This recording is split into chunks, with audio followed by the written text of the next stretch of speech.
Good job today, man.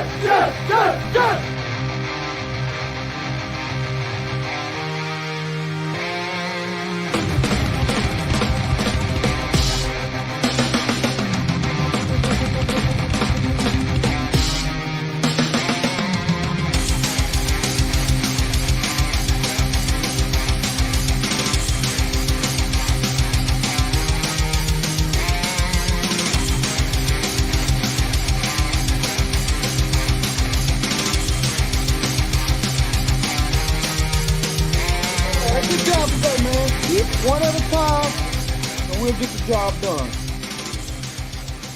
Y'all know what to say. On three. 1, 2, 3. And the home of the Jets.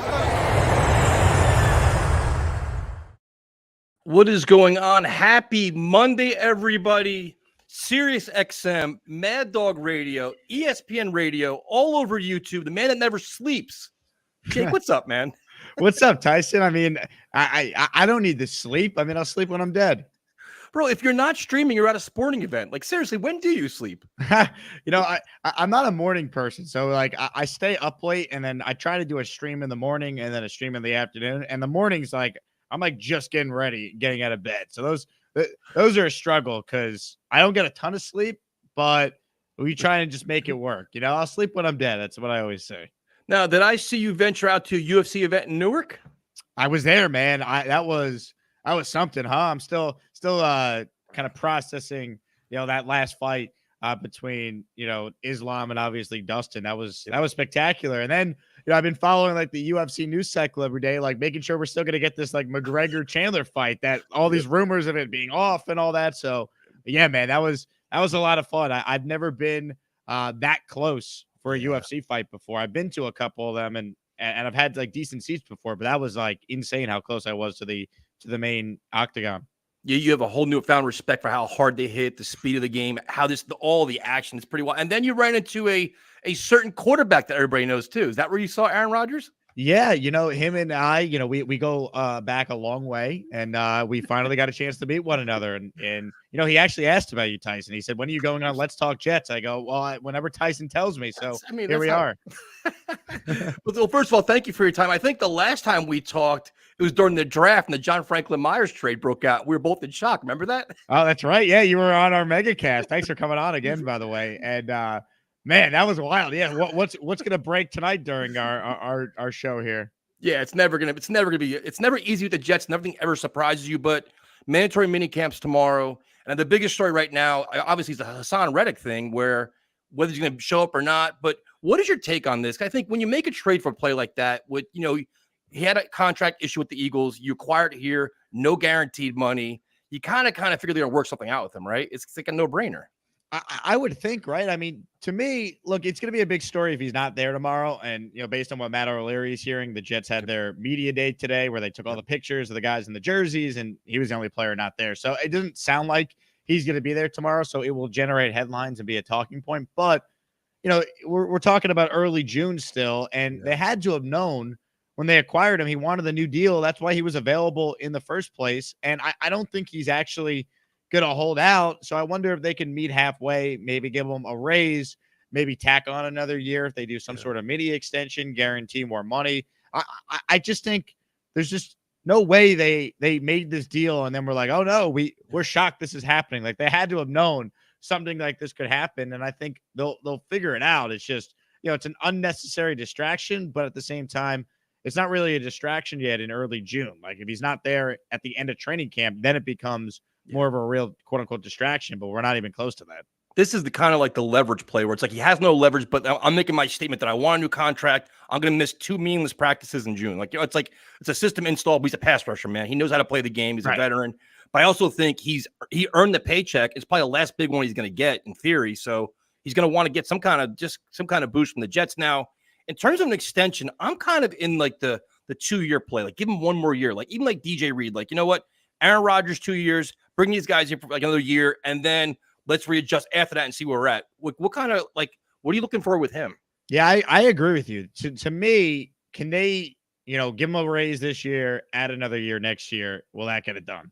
Because then you're covered if, let's say Will McDonald doesn't take this like massive step forward. Well, then you still have another legit pass rusher signed next to Jermaine. Like, I had someone on my stream I just did before this. Oh, just cut him and save the money. Like, are you nuts? Like, no, you're all in to try and win the Super Bowl. This guy's a game wrecker. Like, you need him. So there's got to be some way where they can work something out. I don't think they're going to give him like a Von Miller like extension, like what the Bills did when they thought they were a pass rusher away from winning it all.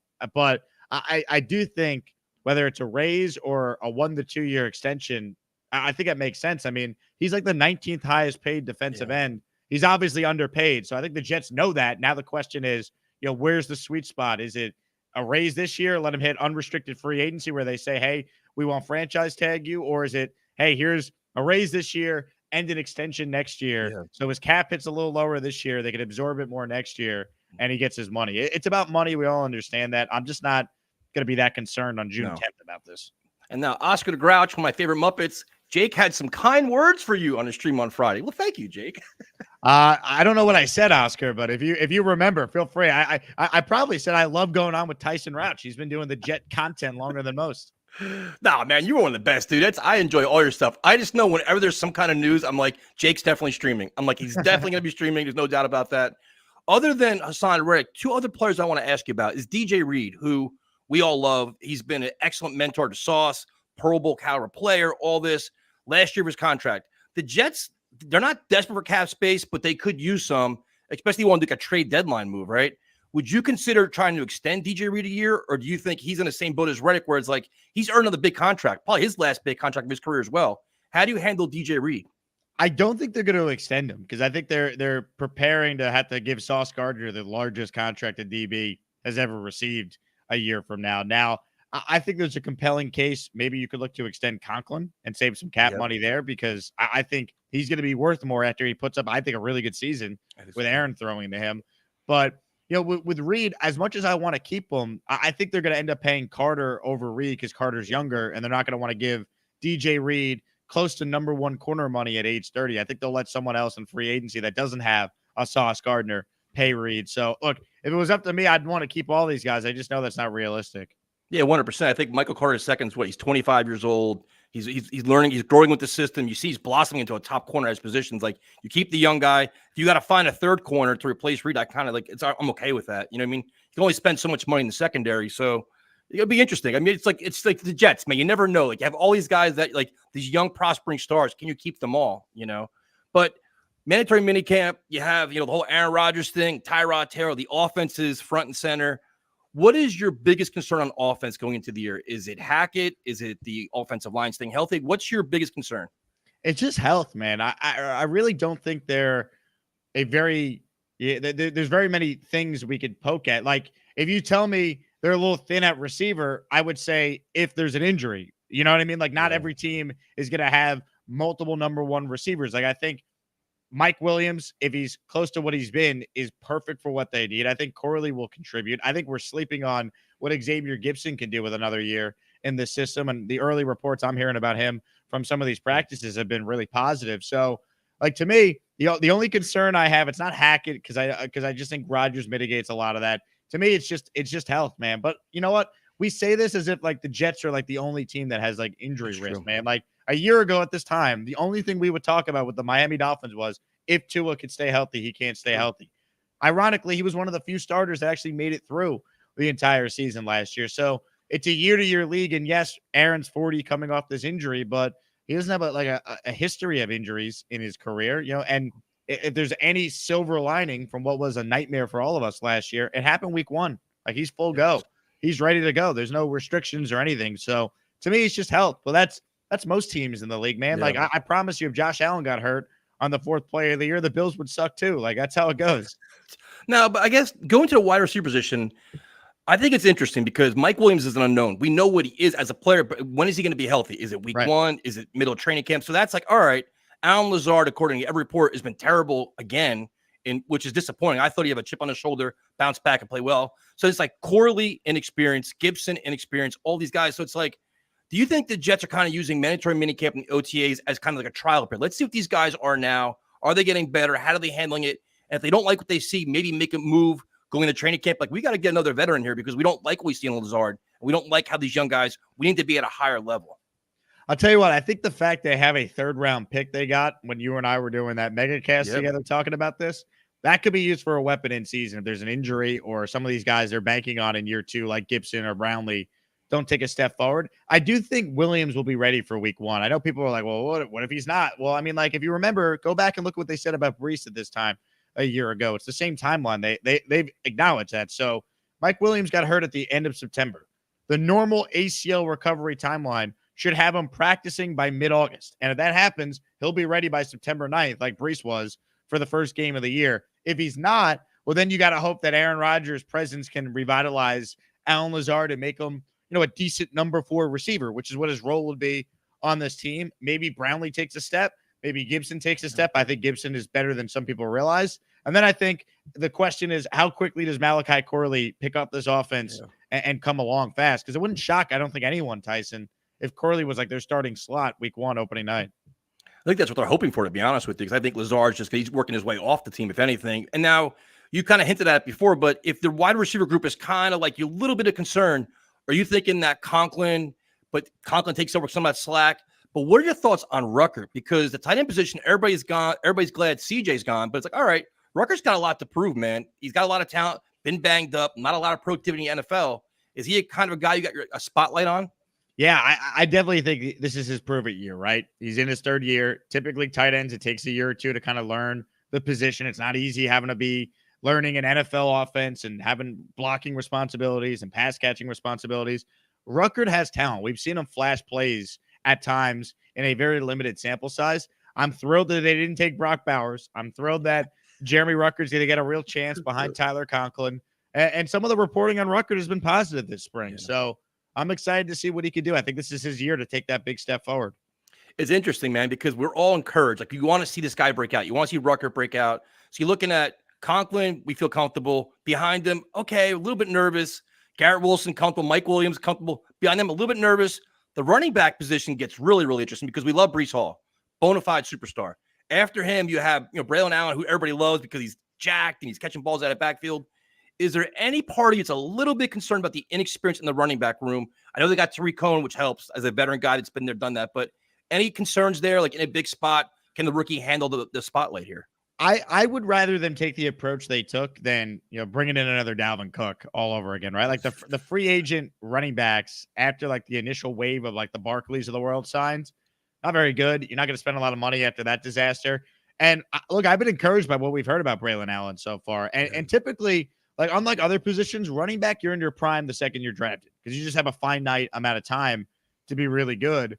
So I feel very confident that Breece is Breece, and then you have to hope that their selection of Braylon Allen pays off dividends. It sounds like it is. I agree with you with Tariq Cohen being added. I like that from a special team standpoint. Yeah. Why not? You're going to need to have 2 kickoff returners with the new rules back there. So any leg you can get up there, I think is helpful. But I mean, look, what I'm watching this summer is Izzy Abanikanda going to make this team? Because I think he is firmly on the roster bubble. When you draft 2 running backs like they did, that sends a message to Izzy, who was a 5th-round pick last year. So that's a real battle we'll watch this summer, I'm sure. Yeah, 100%. And I was thinking like Izzy's speed, maybe the new kickoff return, he could blossom there. But now they're bringing in returners too that are all pro returners. So it's like, you know what? He could really be on the hot seat. Now you go to the offensive line, which is revamped, which is giving everybody just a refound confidence in this whole offense. Tyron Smith, Morgan Moses, Tippmann year 2. Are you surprised they didn't sign another backup like Connor McGovern, somebody else to kind of add a little insurance for Tippmann? Are you comfortable with the way the offensive line is now? I would like them to sign McGovern. I think if they don't, I think I might tell you they think he's shot or he's just waiting truly till training camp starts because he's a veteran at this point and he's going to play for the minimum. So that could also be the possibility. I will say this. They are way more equipped to deal with a litany of injuries this year than they were last year. Obviously, Olu speaks for itself. He's not even penciled in as a starter. But we didn't know the Jets starting offensive line at this point until the last week before the year began. We've known the Jets 5 starters, Tyson, since March 15th. I mean, to have Morgan Moses, who's been an Iron Man, to have, obviously, John Simpson step in, who's way better than Laken Tomlinson and was an Iron Man last year and fits the run scheme they're going to be running. Obviously, we know what Tippmann can do, and I think he takes a big step forward in year 2. AVT is a question mark, but when he plays, we know he's awesome, and at least he's now at his set position, and you're not moving him around. Like, that's it. You're going to be the right guard. And obviously, look, Tyron Smith has not played a full year since 2016. I get that. But if he gives you what he gave you last year, 12 games, second team All-Pro with Olu playing the other games, you feel great. I like that Carter Warren got experience last year. Now gets to learn from a Hall of Fame level player in Tyron Smith and a really good pro in Morgan Moses. Like they are way more equipped to handle some injuries. It can't be like what it's been where you just have, just carnage, to quote Salah, but 13 O-line combos in 17 games. No team could probably survive that, especially when your quarterback is as bad as the Jets quarterbacks were last year. But they are set up nicely, I would say, to be able to handle your typical injury here or there to some guys. And look, with Aaron back, he gets the ball out quick, gets it in the playmakers' hands. That makes your O-line better too. Yeah, I think, like you said, with like Aaron making Hackett better, I think Tyron Smith and Morgan Moses make Keith Carter better. Like they're, it's like the players are making the coaches better, not the opposite way going around. Yeah, now, not a whole lot of coaching you could give to Tyron Smith at age 33 when he's on his way to the Hall of Fame. You just get blank stares from like, seriously? No, I'm not doing that. But in terms of the offensive philosophy, the return of Rodgers, you figure you got Mike Williams acclimated to the system, a lot of new pieces. Corley's going to be new, Braylon Allen's going to be new. Could you see them incorporating more of like a ground to pound approach early on to establish the running game so you can kind of develop the passing game slowly and not force Rodgers to throw the ball 40 times?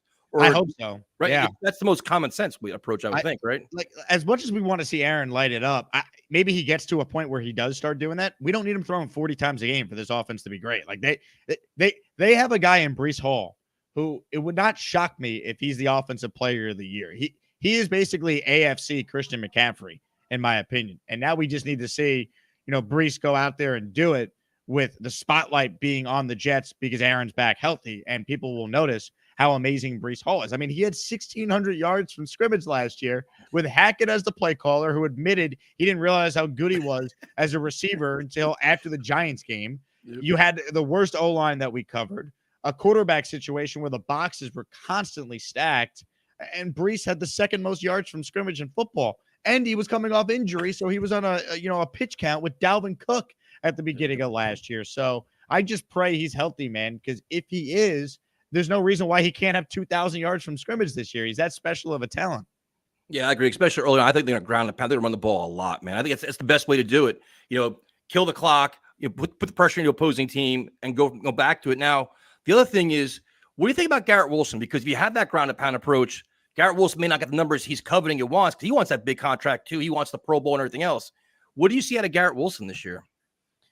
1,500 yards and 10 touchdowns, I hope. I mean, yeah. I think he's capable of having, an all-pro level season with Aaron throwing to him. I mean, you see the chemistry there. You see the way just Aaron talks about him, even like going back to last year with the Devontae comps.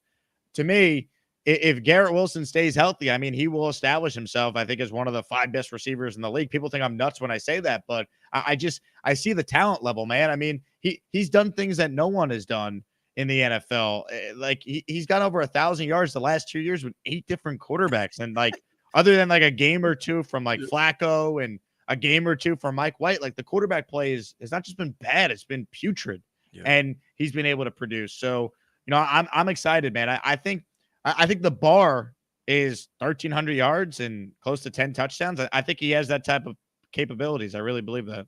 So now you had time to hang out with Aaron Rodgers at the UFC event and talk some football. What are realistic expectations for him, man? Because I know right now we're like, he's going to be motivated, coming off an injury. He knows the cards are stacked against them. They don't play well. They're all going to be out of here.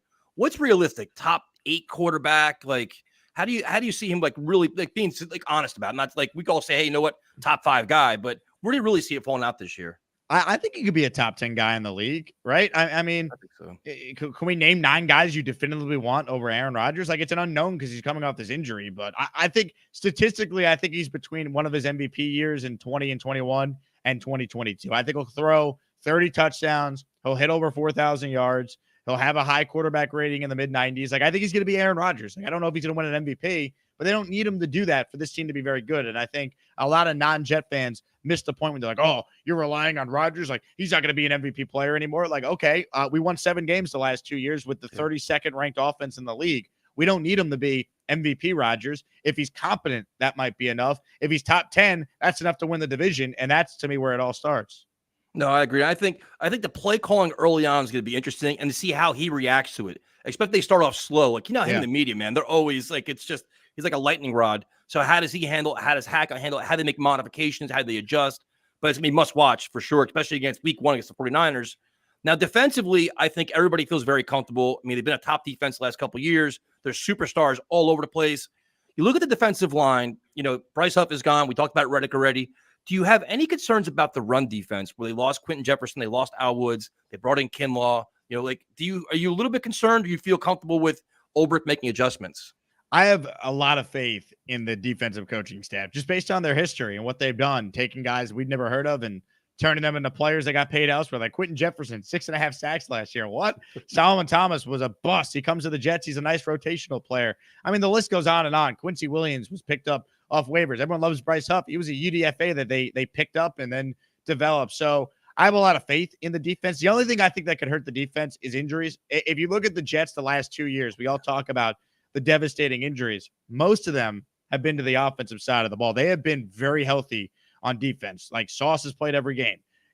DJ Reed has played almost every game. I know there was the Eagles game where they both were out, but that's like the only game you can think of where like the Jets won with like significant deficiencies on their defense. Quinnen has stayed healthy. Quincy's been healthy. CJ Mosley had injury concerns at the beginning of his Jet career. He's been healthy these last couple of seasons. So that to me would be the only way the defense takes a dip. Is there maybe an adjustment early with some of the new guys? Okay, I think so. But I also think this defense will get the tee off when they're playing with leads more this season, when they're not on the field the entire game. So maybe they allow more yards per game, but they force more turnovers now. They have more sacks, and that in return will make you a better defense. So I have a lot of faith in this defense.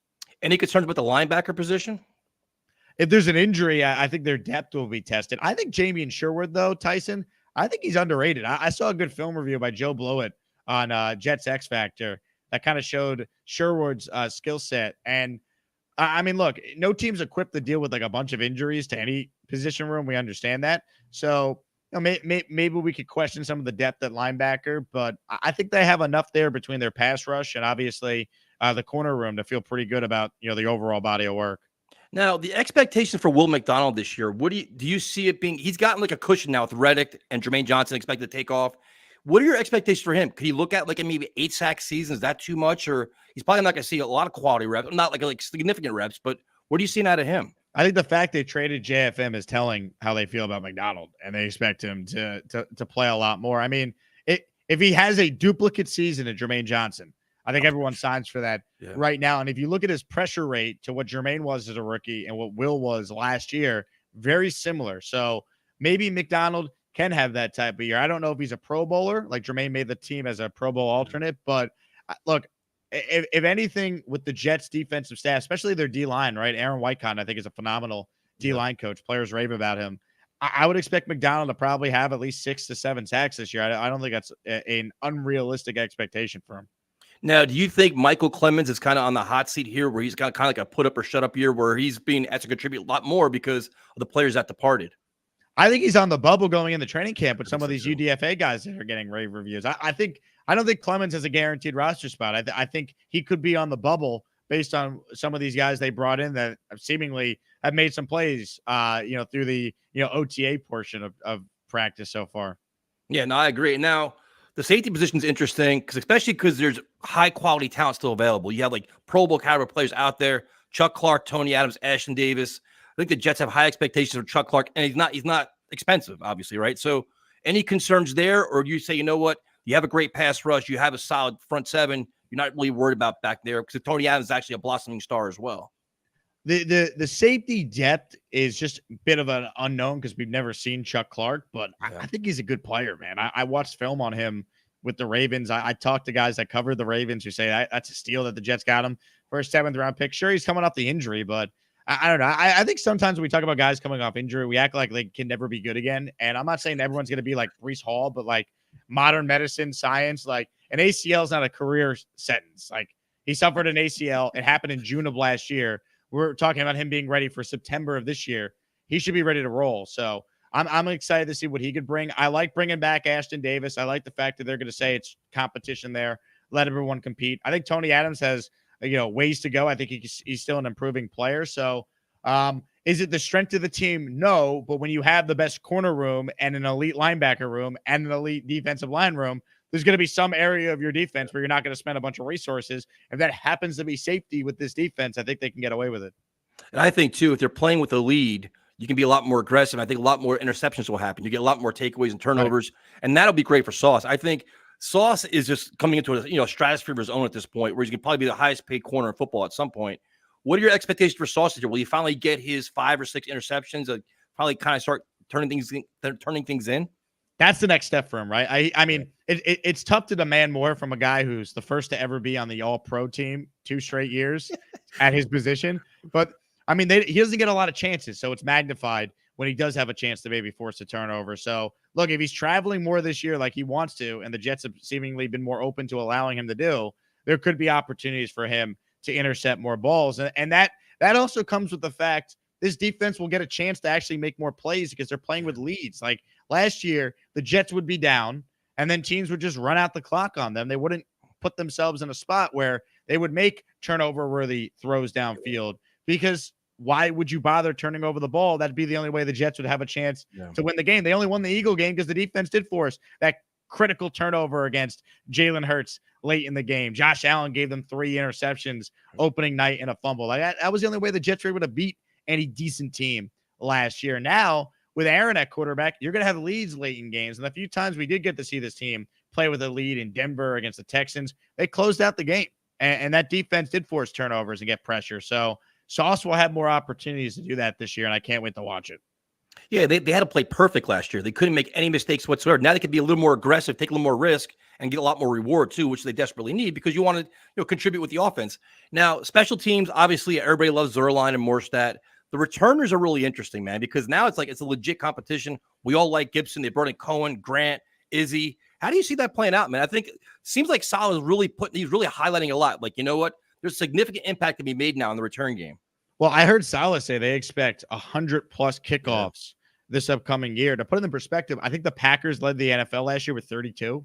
So we're talking about like 70 more kickoff attempts. That could change games. I mean, we as Jet fans had arguably the best special teams coach ever, Mike Westhoff, for all those years with the different ways he was able to find different returners that would help the Jets win. So I'm excited. I think Brant Boyer is a really good coach. I like the fact that they added Cohen. I like the fact that they signed Jakeem Grant today. I like that they still have Gibson, and they have maybe either scenario where you put Corley back there for a kick return, or maybe they go, Antonio Cromartie style in the playoffs, throw Breece Hall back there in a critical moment. Like, to me, I like the fact that the kickoff matters again, and I'm excited to see kind of in the preseason what it actually looks like for the Jets. All right, so I'll give you a positive and a negative question. Who do you think is going to be a breakout candidate for the Jets? Kind of like an unknown guy that could really break out this year and catch us all by surprise. Ooh, it's a great question. Great. That's what I'm here for, man. I'm here for the questions. Yeah, I love it. I love it. Can I say Joe Tippmann, or is that why not? Not count? I think Tippmann's going to be a really, really good center. I spoke to someone that knows Tippmann well and said that he's had like an unbelievable offseason. Like, he's been all about getting stronger, getting better. He understands the offense now. You heard Aaron rave about him too in 2 separate interviews, which I thought was notable. Like, Aaron, I think when he talks, it's with purpose a lot of times. Like, I don't think he just like throws praise out to people that maybe don't deserve it. And he went out of his way in 2 separate interviews to praise Joe Tippmann. So I think Tippmann's going to be one of their better players this year. I think when we look back on this year, maybe Joe Tippmann can have a Pro Bowl level year. I mean, he was getting some good advice at practice last week from Nick Mangold, which was awesome. It can't hurt. I'm curious to see what happens with Kenny Yeboah and Zach Kuntz as well, because Rodgers keeps mentioning these guys a lot, and it's always either to motivate them or it's what he sees. So you're kind of like, all right, like there's maybe something there with them. Now we went from the positive to negative. A guy that we could surprise by being cut. I think Lazard's an easy answer. Michael Clemens. Is there somebody else that could surprise us that doesn't perform where we think and could be a cut during training camp? Man, it's a good question. I mean, is it possible Brownlee could get cut? Yeah. I mean, it's just a numbers thing. Like, Lazard's making enough money. Brownlee, he plays special teams, but maybe with the new rules, they feel like they rather have a speed guy than Brownlee's more of a size guy. I don't know. I mean, I think maybe he's a name to watch. I mean, Izzy wouldn't be a big surprise at this point. No. We spent a lot of time talking about that. You know, it's kind of crazy because like we're so in tune with the Jets, like we're such sicko diehards that like most of the audience is probably like, well, there really isn't a surprise because I follow this so closely. So we'd have to ask like a casual fan if these Yeah. names would like be a surprise to them. Yeah, no doubt. So now we spent what a half hour breaking down how good this team is. Do the Jets today, what's today, June 10th, have the best roster on paper in the AFC East? I think they do because which team are you could argue is better than them if the Jets are healthy? Like, you know, like if anything, the Bills and Dolphins have not gotten better this offseason. If the Jets' only move was, hey, Aaron's our quarterback again, they're better. And the Bills got worse. Miami got worse. And the Jets obviously are way more than just Aaron's back. They had 3 new starters we all like on the offensive line. They added a number 2 receiver in Mike Williams. They added a potential impact player in the draft in Malachi Corley. They replaced Huff with Hassan Reddick. I know he might be holding out, but eventually they're going to have a guy who's had double-digit sacks 5 straight years and has been a game record. Like, they have another year of Sauce and Jermaine and AVT and Quinnen. Like, they have dudes, man. Like, the concern with this team is, do they have the right head coach? And can Aaron stay healthy? But, like, to me, the coach deserves the benefit of the doubt to get a real year with a quarterback. And let's see what this team could do, because I think they're the best team in the AFCs. Yeah, I feel the same way, man. Because like we had this argument a couple days ago, like at a barbecue, and it was like, listen, I'm like, the Jets have legitimate game-breaking talent on both sides of the ball, and it's not even like fan talk. That's like legitimate, just facts. So it's a matter of coaching, the play of Rodgers, and everything else. But to me, it's like, is it fair to have the expectation is win the AFC East? Like that's what I want. Like I don't want to hear 9 wins. Like no, 11, 12 wins. Like late December, you're making a run at the AFC East. If that doesn't happen, I'm disappointed. I mean, you want to make the playoffs, obviously, but with this talent, the way the division's kind of stacked up right now, that should be the ultimate goal, right? Completely agree. I mean, look, obviously, if they make the playoffs as a wild card and they do what they did in 09 and 10, go to the championship game, that changes things. But like the regular season goals should be win the division, man. If not now, then when? Like you didn't bring in Aaron Rodgers to go 9-8 and sneak into the playoffs. Like you brought in Aaron Rodgers to win the division for the first time in 20 years. Like once again, last year, Miami could not beat a good team. They were 1-5 against teams with a winning record. Last year, we saw the vulnerability of the Buffalo Bills. And oh, by the way, the Jets have beaten the Bills the last 2 years with Zach Wilson as their quarterback. So, look, I'm not sitting here telling you the Jets are going to win the Super Bowl, but why can't they win the AFC East? They won 7 games the last 2 years with no quarterback. If Aaron's a top 10 quarterback in the league with this defense, the playmakers we've outlined on this show, why can't they at least win the division? My frustration is people are like, it's the Jets. They stink. It's like, remove the word Jets from the helmets and just look at the roster.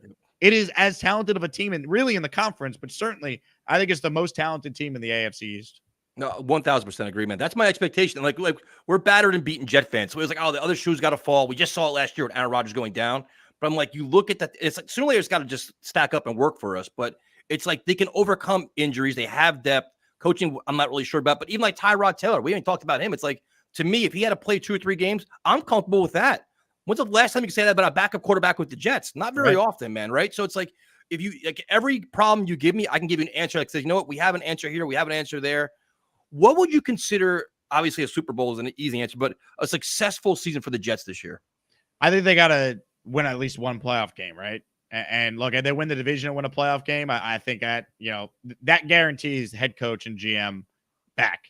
I think it gets really dicey if it's like they make the playoffs but lose in the first round. It's like, okay, well, do you keep Douglas because he built a playoff roster, but he needs to pick a better coach because Saleh, is taking this team as far as it can go. I think that's where, the debate gets interesting. But as far as the expectations, to me, they got to win at least one playoff game. I know they haven't made the playoffs since Obama's first term in office, but you didn't bring in Aaron Rodgers to, make the playoffs as a wild card team and lose like Cleveland did last year to the Texans. Like, no, you made this move to try and go on a run. The only way you can do that is to play deep into January. You got to win at least one playoff game. That's where I'm at. I'm like, win the AFC East, win one playoff game and success. I think Rodgers comes back too. Is that a concern for you as well? Is like, if Rodgers comes back and proves he's still a top 8 quarterback, the Jets win 11 games. Is there any concern? You'd be like, you know what? I proved myself. I came off a major injury at 40 years old. I'm done. Or do you think making the playoffs, winning one game, he's like, you know what? That's enough for me to want to come back next year.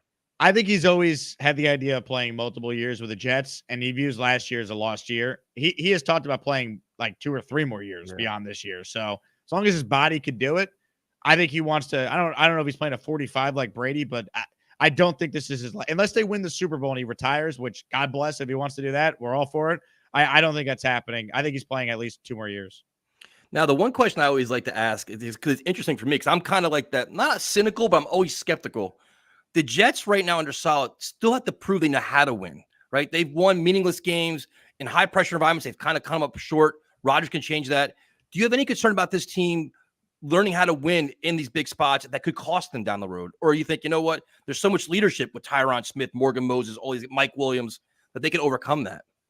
I think until you see it, every fan has a right to be a little hesitant. But, the thing I would say is, they were down 10 at halftime opening night to the Bills when they lost Aaron Rodgers in like one of the most horrific sports injuries for any team ever. And they won that game. Like, they beat the Eagles last year. They beat the Texans. Like they beaten some good teams with no quarterback play. Now, at the same time, there are some concerns, right? They have this big emotional win, and then they follow that Texans game up with that debacle in Miami where it looked like they weren't prepared for anything. I think Rodgers helps with a lot of that for sure. But, Saleh's got a lot to prove. I've been accused of being a solid defender. I just try to call it how it is. I don't think he's the worst coach ever. I don't think he's a great coach. I think he's clearly learned a lot through these 3 years. He's lucky to have a job right now. We all understand why. And both him and Joe Douglas have to prove that they could build a winner. And I think Douglas has held up his end of the bargain this offseason, whereas last year he did a poor job. Hopefully Saleh can now build on what Douglas has done and take this team to the next level, because they have all the ingredients. You mentioned Tyrod Taylor. They could survive Aaron suffering a conventional QB injury. He sprains an ankle, has to miss 3 games. You can go 2-1 with Tyrod Taylor. You can't survive losing Aaron Rodgers on the 4th play of the year. No team can survive their backup having to play 17 games. They're backups for a reason. But if the Jets have a conventional quarterback injury, there's no excuse for Robert Saleh. Like, you have Tyrod, that should be enough. Find a way to get into the playoffs. No one wants to hear any excuse. Now, what's your take on this Saleh getting more involved with the offense? Because me personally, I'm like, that should have happened last year when the sink was shipped, everything was sinking. But being more involved, I think, is a good thing. What would you take on that and the reports that they wanted to get like a consultant for Hackett? I mean, I think it does kind of tell you that, Hackett's got a lot to prove, right? No doubt about that. Look, I think it's a good thing that Saleh is more involved. There's a great documentary on Belichick that NFL Films did, like in 2009, where they followed him around for a full year, and they showed meetings every week where him and Brady would meet and kind of just go over the tendencies of the other team. And Belichick would basically be like, look, if we were playing you this week, if this was me, this is what I would do. Look out for this. Like, you could say whatever you want about Robert Saleh, the head coach. What is indisputable is that he is a phenomenal defensive coordinator, and he understands how to coach defense. So I think Saleh's point that now that he kind of understands the offense, he's been around Aaron and Hackett for a full year, I think his feedback could be helpful. And I think Aaron's acknowledged that. So I don't think it's a bad thing. I don't know if the Jets have this great offense, we're going to be like, thank you, Robert Saleh. That won't happen. But I agree with you. It's good that the head coach now in year 4, maybe learning from the last couple of years, is taking a more hands-on approach. So I don't think it's a bad thing. You have to think after last year, it had to be Saleh, Hackett, and Rodgers all sat and said, we got to self-scout ourselves here because it was so bad. So many things went wrong. It can't happen again. We're all going to be gone. Right. So, like, as bad as Hackett was, I still question just the way they run their offense. But you got to figure, dude, he has to have some kind of level of integrity and common sense. Like, you know what? I've got to change his approach. We can't keep doing the same thing. Things aren't working. Right. It's like, so he has to, right? He has to bounce back from a bad year. He has to, right? Yeah. Look, I'm not saying Saleh is perfect, but I don't think he's an idiot. Like, I think he's learned a lot from these last couple of years, really. And look, the best thing for a coach is having a quarterback. I know people are probably sick of talking about Aaron's injury, but like, everyone wants Mike Vrabel. I think he's a really good coach. I would take him over Robert Saleh today. I get it. Me too. Saleh had a better record than Mike Vrabel last year. It's not because Mike Vrabel forgot how to coach. It's because he had to use 3 different quarterbacks, including a rookie, because of all their injuries and the crap they dealt with. Like, you still need a quarterback, man. Like, okay, Robert Saleh is not Mike Tomlin. He couldn't go to the playoffs with Zach Wilson, but you still need a quarterback, because what happened to the Steelers when they played a good team these last 2 years? They've been destroyed in the wild card round. Like, there's 2 types of teams. Either have a good quarterback or you're trying to find a good quarterback. There's no in between. Like, you could be the Browns who, found a way to win with Flacco, but people conveniently leave out the fact they were 6-6 with Deshaun Watson before he went down. Like, the Jets didn't get 12 games of Aaron Rodgers. They got 4 plays. Like, that matters when we say, well, the Jets couldn't be the Browns. Like, yeah, they couldn't, but there needs to be some context that is applied to when we just say that too. Yeah, I like the fact that pretty much all the excuses are gone going into this year. It's like you can't keep, there's no backup quarterback, not an issue. Depth, not an issue. Playmakers, talent. Like, every team has questions, but the Jets have enough talent they can overcome a lot. So now it's on the coach and the players to execute. If not, you're not going to be here, right? That's fair to say. Like, this is it. Like, last year, Hard Knocks was an excuse, and Aaron Rodgers' first year, this, that. Like, the media's not to blame. Now it's like literally put up or shut up for the entire organization. 100%. Like, what excuse does this regime have? Like, the GM's in his 6th year, 5th full off season, another draft, free agency. The head coach is in year 4. He's had his hand-picked coaching staff. He's had plenty of time to implement his scheme. Like, it's time. Like, last year was supposed to be the year they make the playoffs and take a step. They got mulligans because Rodgers got hurt on play 4. Yeah. There's no excuse now. They have a better backup. The O-line's rebuilt.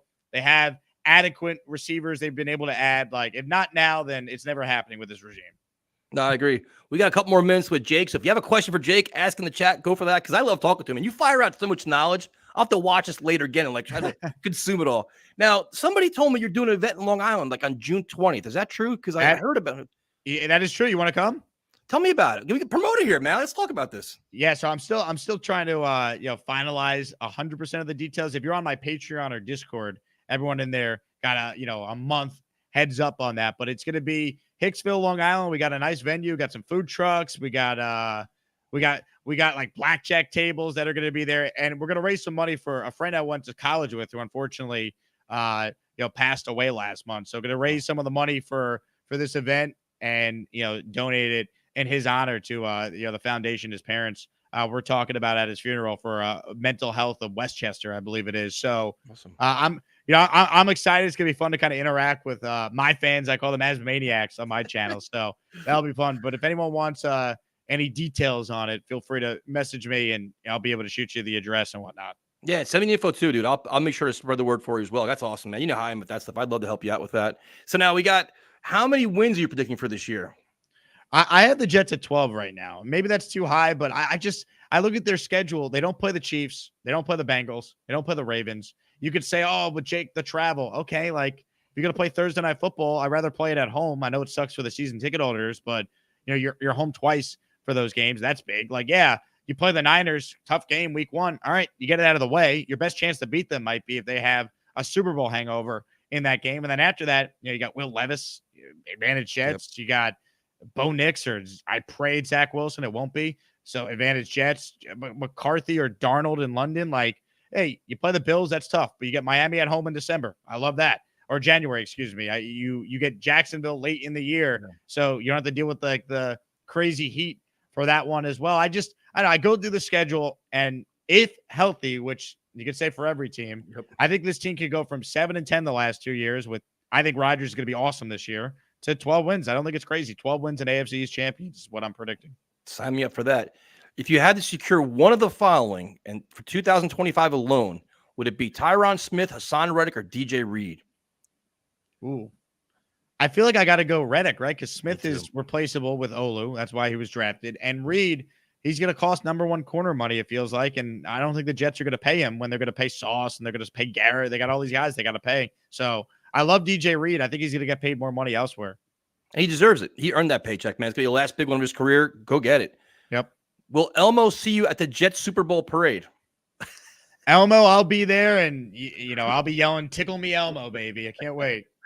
You and probably 2 million Jet fans as well. So now your channel is awesome. You do so many great events, man. What kind of events you got lined up for the season? Because you do like tailgates and away games and all kinds of stuff. Yeah, I'm working on a couple of things. So I'll be at most of the home games, and I usually tailgate in L5 beforehand, which is great. Shout out to everyone who comes to L5. They light up a jersey, about an hour before kickoff of the opponent every week. So that'll be fun. So I'll be there for a lot of the tailgates. We did a group ticket buy for the Texans game on Halloween, where I got like a really good deal from the Jets on tickets, because one of our listeners, longtime season ticket holder, gets like a discount on group rate. So instead of like $160 tickets to sit in the lower bowl that night, we got them for $135 a pop. And then I'm reaching out to our mutual friends at Gotham City Crew, where they're going to give us a big discount on all access tailgate tickets for drink, food, nice photo booth, all the games. I mean, they do a tremendous job. So that's one of the events I had planned. But London, I secured a venue for a big meetup Saturday night before that game. And then I got to start playing in Miami in December. Those are the 2 road games on my end this year. Oh, Miami, December is a good time, man. Especially the game means something. That's just great weather, good time. Half the stadium is Jet fans. You can't beat that. No, it's been in the works for a while. When I saw the schedule was Miami December 8th, I'm like, done. That's got to be a road stop. All right, a couple more questions for Jake. We'll let him get out of here. Will this defense stay afloat if the injury roles reverse from offense to defense, given our offense is top 15? Will this defense stay afloat if the injury rules were reversed? The Jets have been really lucky on defense with the injuries. If they get ravaged by injuries like the offense was last year, can they stay afloat? Well, if Aaron's healthy, I think so, because he'll score points. Like he's had 1 year in his career where he ever had a top 5 defense, and he won the Super Bowl that year. So, like, if Aaron's Aaron, like, I think we'll be fine. Look, I don't think any defense can survive the offensive equivalent of the injuries. The Jets, like, if we're gonna do like the roles reversed, that would mean what? That the entire Jets starting defensive line got hurt. Like, well, their team is built on rushing the quarterback. Like, it wouldn't be disastrous, I think, because Sauce is still really good, and Reed, Carter, Quincy, and CJ. But man, that'd be tough. No, if the roles were reversed, final answer, I don't think they'd be able to survive, because like Salah's whole scheme is built on getting to the quarterback. You wouldn't be able to do that if your whole D line was hurt. Yeah, no, I agree. Here's an interesting one. What free agent signing would you like to see? Could we trade for I think it's probably a safe. We trade for Justin Jefferson so he could be a number 2 receiver next to Garrett? Well, he was in Florham Park. Remember that? He was in Florham Park. What free agent? I mean, like, I'd love Justin Simmons, but I don't think they're going to spend any more money on a big safety. I mean, I'll give you a realistic one. We mentioned him earlier. How about Connor McGovern back for the veterans minimum to shore up the interior O-line depth? Yep. Yeah, and this we kind of touched on before, is do you think this year will be run heavy due to Aaron's age and injury, or even just getting back acclimated to the game, the speed of the game, developing chemistry with his teammates and everything else? He didn't play last year. It's not going to be like, here we go, 300 yards a week. 100%. Yeah. Well, I mean, like, why ask Aaron to throw 40 times a game when you got Breece Hall and you got an O-line that should be able to run block? That actually excites me, man. Like, go watch tape of Tyron Smith in the run game, or Morgan Moses or John Simpson last year with the Ravens, and what AVT could do, and Tippmann. Like, they got some dudes, man. Like, I'm not saying they're going to be the 09 Jets O-line, but this is the first time in a while the Jets O-line might actually be viewed as a strength. Yeah, I'm curious to see like how mandatory minicamp plays out and how training camp starts. I think if anything, adjustments start getting made there, because even Armand with how about Hunter Renfrow to add at slot, I think they want to give Corley and these guys a chance to just showcase what they can do early on, just prove themselves. Then you can kind of readjust your plan. Are you kind of in that boat too? 100%. Yeah, I mean, you got to see how training camp unfolds, how quickly Corley can pick things up, how big of a leap is Gibson taking from year 1 to year 2. But look, I mean, if there's an injury, Renfro's a name to watch. I mean, he is out there. There's not many receivers left at this point. So can we please donate Alan Lazard to the Salvation Army at this point? Now, I think if they cut him, they actually lose money, right? It's like they're not even getting any cap savings. They cut him. So yeah. You'll be hard pressed. I think they're giving him every possible opportunity to make this team be depth, right? He's Aaron Rodgers' friend. I don't think he's going anywhere. Do you? Not yet. I mean, I guess there is a scenario where, let's say, Brownlee's better, and then Corley's already ready to roll, Gibson, etc. Those guys all play special teams. Lazard doesn't. So if he's just going to be a healthy and active for every game, because you need someone to play gunner and he can't do it, then maybe then he would be cut. But I mean, you nailed it. They don't get any cap relief cutting him, so I think they're going to try and just hope Aaron Rodgers could make it work with him, and they could kind of recapture some of what they had in Green Bay together. Well, Jake, first of all, thank you for your time. You're probably the busiest man I know when it comes to creating content and living you're living your best life, man. Knicks games, Ranger games, Yankee games, UFC. You're doing it all, man. It's like, so I definitely appreciate all your time. How does everybody knows where you're at, but where are ways people can find you to find out about all your events you're doing? Sure. Feel free to message me. It's just, or you'll see it on my social media at Jake Asman, and check it out. That's where it is. And if for those interested in the Long Island event, best way to get all the details, patreon.com/Jake Asman show. It's posted in our Discord, which you get when you become a Patreon subscriber. But Tyson, I'll send all the info to you off air in case you want to stop by and deal with the trek out to Long Island to join some Jet fans. And your fan base is wild, man. The minute I mentioned, I get all these messages. What time is Jake coming on? What does he do? Like the Ass Maniacs, you call him, dude. Like your following is loyal as hell. Like wherever you go, they're always there, dude. It's amazing. They're the best, man. They're the best. If you ever open the phone lines on the show, buckle up, though, man. That's all I'm going to say. I've been on there with you. You threw me to the wolves a couple times. Oh, yeah. You know how it can be. So no, Jake's content is top notch, man. It is anything comes out on the first one. I always tune into a stream, check him out. It's excellent content. So Jake, thank you again for your time. Once training camp starts, we got to do this again, though, man. I got to get your inside scoops. Yeah, are you going to be at any of the practices this summer? I've never been to Jets training camp since they moved to the new facility. I was away, and growing up, I went to Hofstra. Like I was at the infamous, eating cheeseburgers on the field incident that Rex gave the snack speech about summer 2010 in Hard Knocks. So I was there for that, but I've never been to one Jets drive, so I'll be making my debut this summer. I can't wait. It is gorgeous, man. It is a top-notch, incredible facility, man. It is the experience, the sight lines, the way they treat you, especially you probably get a press pass. The whole experience is awesome, dude. You'll love it. Can't wait. It's gonna be awesome. Jake, thank you again for your time. I'm sure everybody already follows you, and then training camp. We'll do this again. All right, let's do it, Tyson. Shout out to everyone in the chat. Thanks everyone for the kind words. And anytime you need me, Tyson, we'll make it happen. I gotta get you on my show now. We go the old home and home, as it's called. Have a good night, everybody. Thanks for watching.